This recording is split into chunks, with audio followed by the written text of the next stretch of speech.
All right, you all. I know I'm definitely exercising everything, but today I made some spaghetti again with Prego sauce, fresh spinach, fresh carrots. Actually, the carrots came from a can. Fresh onion and garlic powder and black pepper, which I didn't overdo it because they say, "Mommy, don't put black pepper in there because you overdo it." So that's what they're gonna have for dinner. I'm not gonna put any cheese on top. Um, they've got to put their own cheese on top if they want it.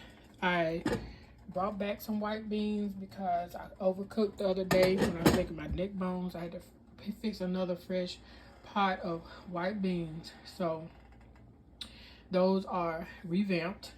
And I've got English peas or sweet peas with the carrots also in there. Another little bit of carrots from a can. And the cheesy cheese. Yeah, so they're gonna eat really well today, you all. Yeah, Bama baby Bama. Sometimes you have to do what you have to do for your children, especially when you have people trying to manipulate manipulate your steps. But just know that God is in control, and no weapon formed against you single mothers shall prosper. God bless.